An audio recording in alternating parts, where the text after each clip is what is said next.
تو و آن یاد تو در خانه من جا مانده، تو و آن یاد تو در خانه من جا مانده. پشت این در همه ناله من جا مانده.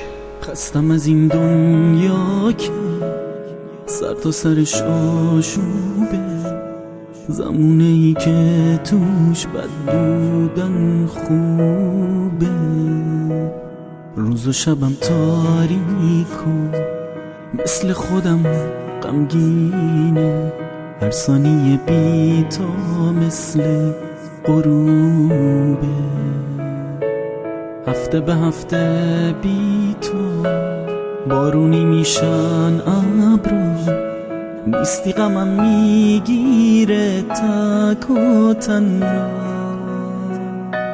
چند تا غروب دیگه منتظرت باشم تو دوباره برگردی اینجا.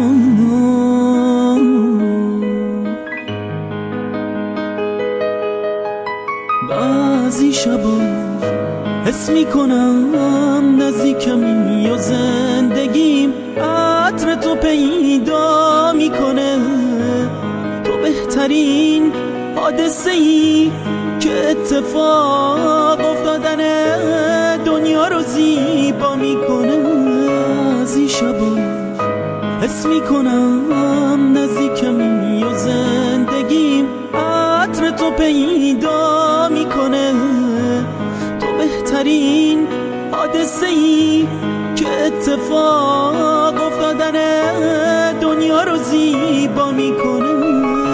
چون که رنگ تن شب را به رخ باغ زدند، دیدم آن حال تو در حاله من جا مانده.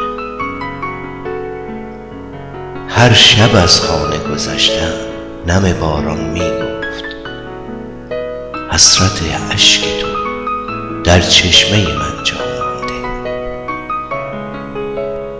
جان پروانه به گرد تن عشق غمشم، روی آن پرپر تو شعله من جا مانده.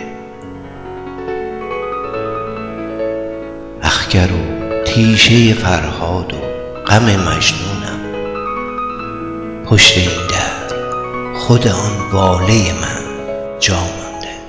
بدون فانوس با دست خالی گم میکنم مسیر رو بر نگردون، بازم نگاه کن این عاشق حقیر رو. نگو که سهمم از بودن تو دل همیشه تنگه. تصویر دنیا وقتی تو باشی مثل یه خواب قشنگه. بدون فانوس با دست خالی گم میکنم مسیر رو بر نگردون، بازم نگاه کن این عاشق حقیر رو. نگو که سهمم از بودن تو دل همیشه تنگه. تصویر دنیا وقتی تو باشی مثل یه خواب قشنگه. از این شبا حس میکنم نزدیکمی و زندگیم عطر تو پیدا میکنه. تو بهترین حادثه ای که اتفاق افتادن دنیا رو زیبا میکنه. از این شبا حس میکنم نزدیکمی و زندگیم عطر تو پیدا میکنه. تو بهترین حادثه ای که اتفاق افتادن دنیا رو زیبا میکنه.